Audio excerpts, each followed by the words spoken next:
Hello everyone, आपके अपने YouTube channel राजभाषा हिंदी मंत्रा पर आप सभी का बहुत बहुत स्वागत है। आशा करती हूँ बहुत ही अच्छे होंगे, बहुत अच्छे से अपनी पढ़ाई कर रहे होंगे।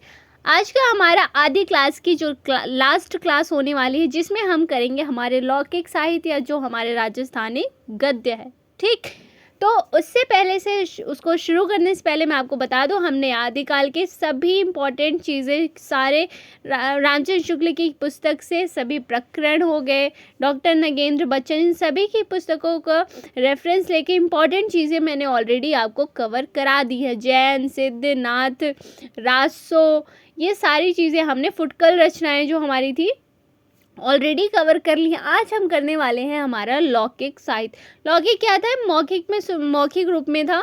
ये क्या करता था? एक पीढ़ी या दूसरे पीढ़ी तक सुनाता था। ठीक, तो आज हम करने वाले इसमें क्या था हमारा, सबसे पहले आता है ढोला मारूरा दुहा। और अगर आपने पिछली वीडियोज़ अगर आपने नहीं देखी हैं तो आपको प्लेलिस्ट में इजीली सभी क्लासेस की लिंक, सभी क्लासेस मिल जाएंगी। तो आप वहाँ से क्या कर सकते हैं, बहुत आसानी से अपनी पिछली क्लासेस देख सकते हैं। तो बिना किसी देरी के आज की क्लास शुरू करते हैं। सबसे पहले आ जाएगा हमारा ढोला मारूरा दुहा ग्रंथ। ठीक, अब देखो इनमें आपको सबसे इम्पॉर्टेंट चीज़ें क्या आपको पता होना चाहिए। इनका समय पता होना चाहिए, इनके कवि या लेखक का नाम पता होना चाहिए, किसी ने इनका संपादन किया तो वो पता होना चाहिए, और अगर किसी में नायक नायिका है किसी ग्रंथ में महत्वपूर्ण, तो आपको उनके नाम पता होना चाहिए। ये बहुत महत्वपूर्ण चीज़ें हो जाती हैं। ठीक, तो सबसे पहले ढोला मारूरा दुहा के बारे में क्या है कि ये 11वीं शताब्दी की रचना है। सबसे पहली चीज़ क्या है, 11वीं शताब्दी। उसके बाद ये क्या है, राजस्थान के कुछ भागों में गाई जाती थी। लौकिक साहित्य है तो ये क्या सुनाई जाती थी पीढ़ी दर पीढ़ी। ठीक है, ये क्या दोहा छंद में है। किस में है? दोहा छंद में। ये पता होना चाहिए। नल के पुत्र ढोला एवं मारवाड़ी नामक राजकुमारी की प्रेम कहानी है। इसमें क्या है, ढोला मारूरा दुहा में प्रेम कहानी है। किसकी? नल के पुत्र ढोला की और मारवाड़ी नामक राजकुमारी की। ठीक है, तो आपको ये चीज़ पता होना चाहिए कि इसमें एक प्रेम कहानी है। कुवलय माला ने इसके कुछ पद जोड़े हैं। ये भी पूछा जा सकता है कि ढोला मारूरा दुहा में कुछ पद किसने जोड़े हैं, तो वो हैं कुवलय माला। ठीक है, इतनी चीज़ क्लियर हुई। आगे आ जाता है हमारा वसंत विलास। क्या आता है? वसंत विलास, जो कि 13वीं शताब्दी की रचना। इनके लेखक का कहीं भी नहीं मिलता है, इनके संपादक का मिलता है नाम कि श्री केशवलाल हर्षद राय ने किया। इसका संपादन किसने किया है वसंत विलास का? तो श्री केशवलाल हर्षद राय ने किया है। आपको सिर्फ इतनी चीज़ें इंपॉर्टेंट है, इतनी चीज़ें याद कर लेना। अगर आप कुछ दूसरी बुक्स देखते हो, वहाँ कुछ फैक्ट्स मिलते हैं तो आप उसको भी नोट कर सकते हैं। इंपॉर्टेंट जो बेसिक चीज़ें थी, इंपॉर्टेंट जो चीज़ें थी वो मैंने आपको यहाँ बता दिया। ठीक है, बढ़ते हैं आगे। हमारा क्या है, आगे आ जाता है हमारा क्या, आदिकालीन गद्य यानी राजस्थानी गद्य जो थे हमारा। तो इसमें क्या आता है, आपको इसमें क्या पता होना चाहिए, सबसे पहले आपको क्रम भी पता होना चाहिए। ठीक, कि किसका कौन सा क्रम है। यहाँ से ये क्रम से भी पूछा जाता है। कुवलय माला, राउलवेल, इन सबका क्रम पूछ लिया जाता है। तो आपको इस क्रम पता होने के लिए आपको क्या, समय पता होना चाहिए। राइट, तो आप क्या करेंगे, इसका समय देखते हुए चलेंगे, और इनका जिसने कवि कौन है ये भी चीज़ें देखते हुए चलना है।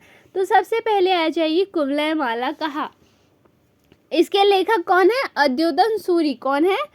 अद्योतन सूरी। और इसका समय क्या है? तो 9वीं शताब्दी। ठीक है, इतनी चीज़ें इसमें क्लियर है, इजी है, बहुत इजी है, याद रहेगा। पहला है लेखक अद्योतन सूरी हैं और समय 9वीं शताब्दी है। आगे आ जाता है हमारा राउलवेल। क्या आ जाता है? राउलवेल। इसके लेखक है रोड़ा कवि। राउलवेल के लेखक कौन है? रोड़ा कवि। राउलवेल एक बहुत महत्वपूर्ण रचना हो जाती है जहाँ से काफ़ी बार प्रश्न बना है। तो जो मैं बताते जा रही हूँ कि यहाँ से क्वेश्चंस काफ़ी बने हैं या बन सकते हैं, इम्पॉर्टेंट है, तो आप क्या करेंगे, उसको थोड़ा और ज़्यादा ध्यान से उसके डीप में जाने की कोशिश करेंगे, उस क्वेश्चन के, उस टॉपिक के या फिर उस ग्रंथ के, उस रचना के। ठीक है, उसको क्या करेंगे, आपको अगर कहीं और से कुछ और इम्पॉर्टेंट फैक्ट्स मिलते हैं तो आपको ये इग्नोर नहीं करके चलना है कि अरे मैम ने तो कराया नहीं था, तो हो सकता है ना, हो सकता है मेरी नज़र ना पड़ी हो उस फैक्ट पे, हो सकता है एनटीए वहाँ से प्रश्न उठा ले। तो क्या करना है, अगर आप कोई और बुक पढ़ते हैं, बच्चन सिंह, डॉक्टर नगेंद्र, रामचंद्र शुक्ल, जय प्रसाद, इन सब के अलावा ठीक, वहाँ से अगर आपको कुछ फैक्ट्स मिलते हैं जो बहुत इंपॉर्टेंट लग रहे हैं तो आप उन फैक्ट्स को भी लिख सकते हैं, साइड में किसी अपने नोट्स में लिख लीजिए, ताकि वो चीज़ें हो सकता है अगर आ जाए तो आपके काम आ जाए। ठीक है, कोई भी चीज़ देखो, कोई भी चीज़ पढ़ी हुई वेस्ट नहीं जाती है। ठीक है, तो आप क्या करेंगे, अगर आपको कुछ फैक्ट्स इंपॉर्टेंट लगता है कि हाँ ये इंपॉर्टेंट है, हो सकता है एग्जाम में आ जाए, तो आप उसको भी नोट करते हुए चलेंगे। इसके आगे इसका समय क्या है, 10वीं शताब्दी। पहले वाले का क्या था, कुबलाई माला का 9वीं, इस राउलवेल 10वीं। ठीक है, ये शिलांकृत कृति है। शिलांकृत अर्थात जो कृतियाँ शिलाओं पे की जाती थी, यानी जो कृति पत्थर पे की जाती थी। ठीक, तो ये प्रश्न पूछा गया है कौन सा ग्रंथ जो है वो शिलांकृत कृति थी, कौन सी कृति शिलांकृत कृति थी, तो कौन सी है, राउलवेल है। और राउलवेल का अर्थ क्या बताते हैं बच्चन सिंह, राउलवेल का अर्थ बताते हैं बच्चन सिंह, राजविलास। ठीक है, ये भी याद रखना। अब ये क्या है, चंपू काव्य। चंपू काव्य का क्या अर्थ हो गया, यहाँ पे गद्य, देखो एक होता है हमारा गद्य और पद्य, और इसमें क्या था, ये गद्य और पद्य दोनों में थी। क्या था, ये दोनों में था, ये दोनों था ये। ठीक, इसलिए इसको चंपू काव्य कहा जाता है। इसका संपादन माता प्रसाद गुप्त ने किया है। इसका संपादन किसने किया है राउलवेल का, तो माता प्रसाद गुप्त ने किया। और ये एक प्रेम काव्य है। ठीक है, इतना समझ आया। अब देखो, हिंदी की 7 बोलियों के शब्द मिलते हैं इसमें। क्या, हिंदी की 7 बोलियों के शब्द मिलते हैं। डॉक्टर नगेंद्र कहते हैं, ये कौन कह रहा है, ये कौन कह रहा है, ये डॉक्टर नगेंद्र कह रहे हैं। वहीं पे बच्चन सिंह क्या कहते हैं, ध्यान दीजिए। बच्चन सिंह कहते हैं कि 6 अंचलों की स्त्रियों का श्रृंगार वर्णन है इसमें। क्या कहते हैं, राउलवेल में क्या है, 6 अंचलों की स्त्रियों के श्रृंगार वर्णन है। ये कौन कह रहा है, ये बच्चन सिंह कह रहे हैं। तो आपको क्या करना है, नगेंद्र बच्चन सिंह दोनों के फैक्ट्स, ये चीज़ें याद रखनी है। और इसमें क्या है, नखशिख वर्णन मिलता है। नख, नख यानी नाखून, शिख यानी सर तक। नाखून कहाँ, अब हाथों के नाखून नहीं, पैर के नाखून से लेकर शिखाओं तक का वर्णन मिलता है। ये डॉक्टर वो बच्चन सिंह कह रहे हैं ना यहाँ पे कि 6 अंचलों की स्थितियों का श्रृंगार वर्णन किया गया है इसमें। ठीक है, याद रहेगा कि नखशिख वर्णन किस में मिलता है, तो वो है हमारा राउलवेल एक बहुत इंपॉर्टेंट हमारी जो कृति हो जाती है, तो इसको मोस्ट इम्पॉर्टेंट लिख लो। और इससे इम्पॉर्टेंट जितने फैक्ट्स हो सकते हैं आप जितने कर सकते हैं उसको याद कर लीजिए। ठीक है, अब देखिए आता है हमारा उक्ति व्यक्ति प्रकरण। इसके लेखक कौन है, तो इसके लेखक है पंडित दामोदर शर्मा। कौन है, पंडित दामोदर शर्मा। और ये 12वीं शताब्दी की रचना है। याद रहेगा, चारों पांचों जो रचनाएं मैं बता रही हूँ, कृतियाँ बता रही हूँ, उनका आपको सन, समय और लेखक के नाम और नायक नायिका अगर है कोई, जैसे वो राउलवेल हमने पढ़ा उसमें जितने फैक्ट्स थे सब आपको एकदम टिप्स पे ऐसे याद होना चाहिए। ठीक है, कि भूले नहीं। आगे आ जाएगा, यह रचना एक व्याकरणिक ग्रंथ है। कौन सी रचना व्याकरणिक ग्रंथ है, उक्ति व्यक्ति प्रकरण, जो कि दामोदर शर्मा की है। व्याकरणिक ग्रंथ है, ये फैक्ट बहुत इंपॉर्टेंट है, ये आपको पता होना चाहिए। ठीक है, अब देखो, बनारस एवं आसपास की बोलियों पर प्रकाश। बनारस और आसपास की बोलियों के ऊपर प्रकाश कौन सी कृति में डाला गया है, दामोदर शर्मा की उक्ति व्यक्ति प्रकरण पे। ठीक, अब आता है देखो, हजारी प्रसाद द्विवेदी ने महत्वपूर्ण पुस्तक माना है इसे। अब आता है हमारा वर्ण रत्नाकर। वर्ण रत्नाकर का समय क्या है, 14वीं शताब्दी। आप क्रम याद रखिएगा, बार बार मैं कह रही हूँ, आप यहाँ से क्रम याद रखिए, क्रम से प्रश्न पूछा जा सकता है। ठीक है, यह मुख्यतः मैथिली हिंदी में ज्योतिषो ठाकुर द्वारा रचित गद्य की पुस्तक है। मैथिली हिंदी में ज्योतिषो ठाकुर द्वारा रचित, किसके द्वारा, ज्योतिषो ठाकुर द्वारा रचित गद्य की पुस्तक है। याद रखो, गद्य पद्य में कंफ्यूज नहीं होना, पद्य नहीं है, पद्य नहीं है, गद्य है। ठीक है, इसका संपादन डॉक्टर सुनीति कुमार चटर्जी ने किया है। संपादक का नाम भी आपको याद रखना है सभी कृतियों के। ठीक है, जिनमें है। अब आज देख लेते हैं हम थोड़ा सा, हमारा आदिकल यहाँ पूरा कंप्लीट हो गया है। जितने इंपॉर्टेंट फैक्ट्स हो सकते थे, जितनी इंपॉर्टेंट चीज़ें हो सकती थी, जहाँ से प्रश्न बन सकते थे, जो जो कृतियाँ हो सकती, जो ग्रंथ थे, सभी जो भी कवि लेखक हुए इम्पॉर्टेंट, उन सभी को मैंने आपको बहुत डिटेल में कराया है। यकीन मानिए वहीं से प्रश्न बनेंगे, बस ज़रूरत है तो आपको उसको अच्छे से रिवीजन करने की, ताकि वहाँ से आपका एक क्वेश्चन भी गलत ना हो।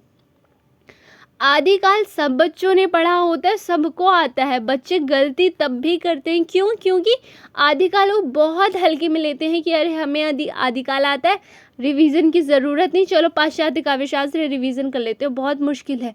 नहीं, आदिकाल को आपको ऐसे इजी लेकर के छोड़ना नहीं है। मैं बार बार बता रही हूँ, प्लीज़ आदिकाल में जितनी रचनाएं हैं, जितने लेखक हैं, उनका समय, उनका क्रम, उनकी रचनाओं का नाम, किसको क्या उपाधि दी गई है, क्या इम्पोर्टेंट फैक्ट्स है, बहुत बहुत बहुत इम्पॉर्टेंट है। यहाँ से भी प्रश्न आते हैं और बहुत बच्चे इजी वाले क्वेश्चन जो है ना वो ज़्यादा गलत करने के हमारे चांस होते हैं। आदिकाल से अगर एग्जाम्पल दे रही हूँ, अगर मैं 5 क्वेश्चन आ रहा है ना, जिन्होंने रिवीजन बहुत नहीं की है वो 2 क्वेश्चन 100% गलत करेंगे। कम से कम 2 क्वेश्चन, 1-2 क्वेश्चन पक्का गलत होता है। क्यों? कन्फ्यूज़न में। क्योंकि बहुत ऐसे क्वेश्चंस हैं जिसमें कन्फ्यूज़न होती है, खासकर रचनाएं जो हैं, रचनाओं और कवियों के नाम, लेखकों के नाम में बहुत कन्फ्यूज़न होती है आदिकाल के रचनाओं में, ठीक है।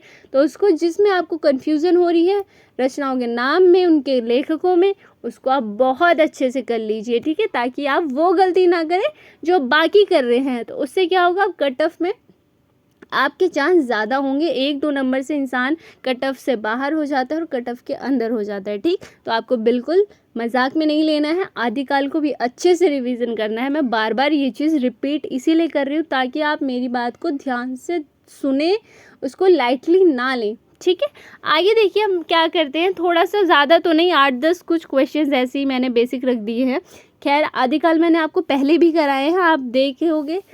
कुछ क्वेश्चंस MCQs मैंने आदिकाल का निचोड़ करके 2 से 3 क्लासेस में मैंने क्वेश्चंस रखे हैं, वो इम्पोर्टेंट क्वेश्चंस हैं, वहाँ से आप रिवीजन कर सकते हैं। यहाँ मैंने सिर्फ 8 से 10 चीज़ें रखी हैं, वो भी मैंने ऑप्शंस नहीं रखे हैं, ताकि ऑप्शन होता है ना तो थोड़ा ज़्यादा होता है कि हाँ ये अरे ऑप्शन से बच्चे ज़्यादा कर लेते हैं एक तरह, बट आपको क्या ऐसे याद रखनी है चीज़ें, ठीक। तो मैंने आपको ऑप्शंस नहीं रखे हैं, सिर्फ यहाँ सिर्फ क्वेश्चंस रखे हैं। तो इससे क्या होगा, हमारा माइंड थोड़ा जल्दी काम करेगा कि हाँ सारी चीज़ें रिकॉल करने की कोशिश करेगा बिना ऑप्शंस देखे, ठीक है।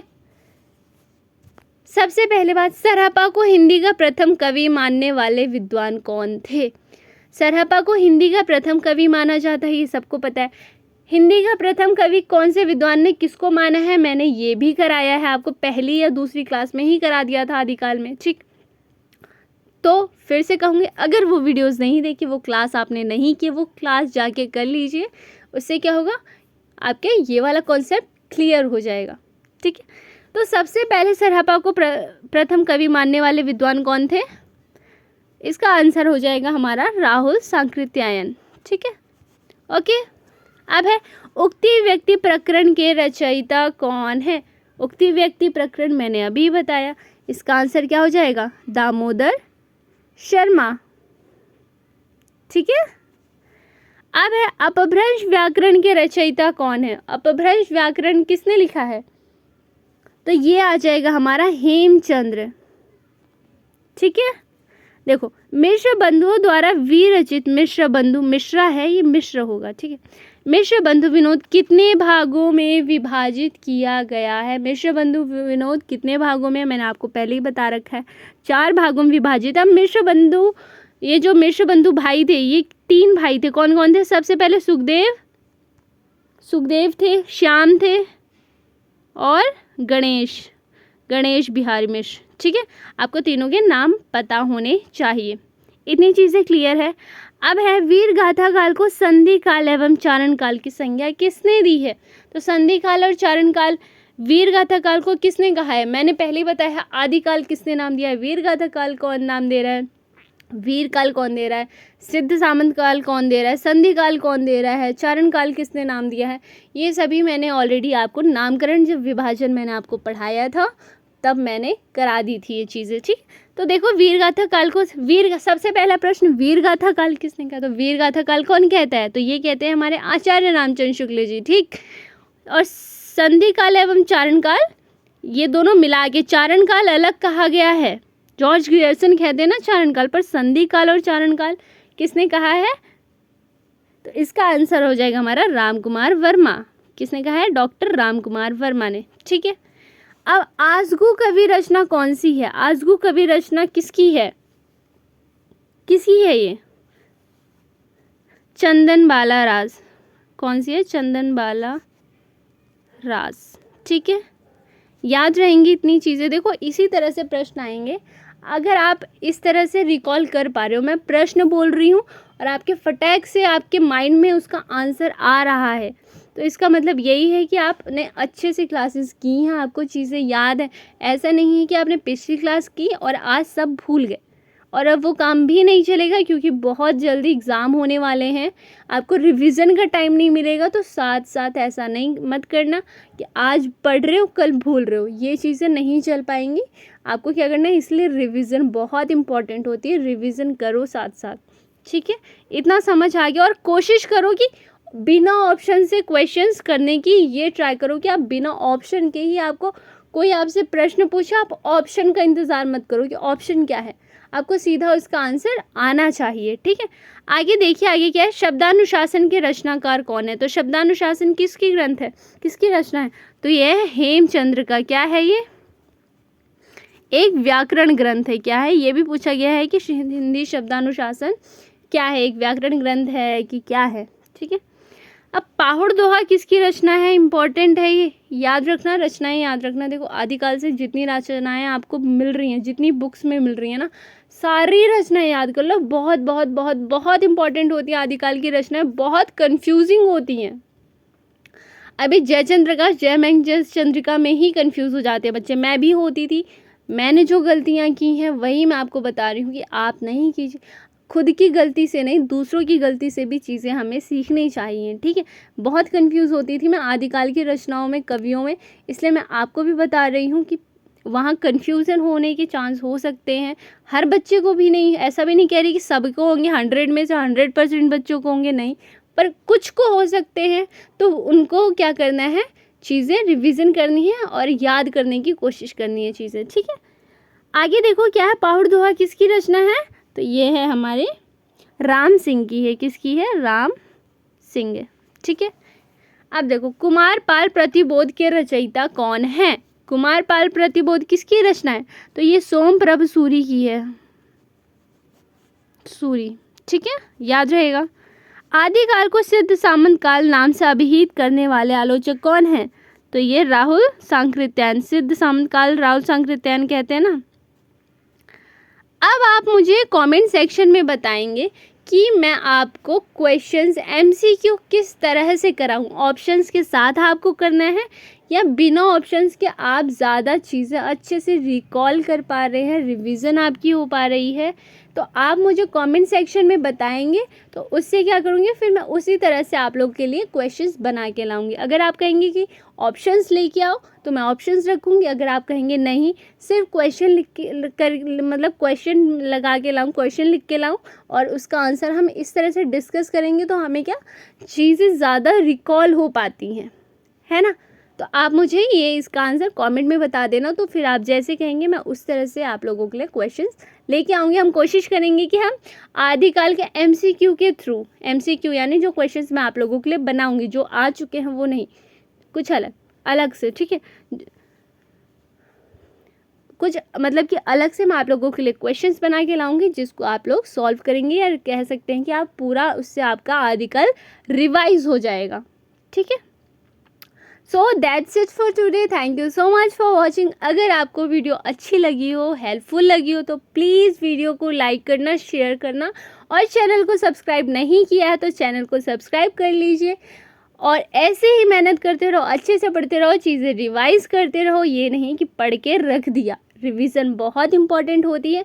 और आज जो मैंने आपको बोला है, मुझे कमेंट सेक्शन में बता देना कि आपको एमसीक्यू कैसे करना है, ऑप्शंस के साथ करना है या बिना ऑप्शंस के, जैसे हमने आज 8 से 10 चीज़ें रिवीजन की।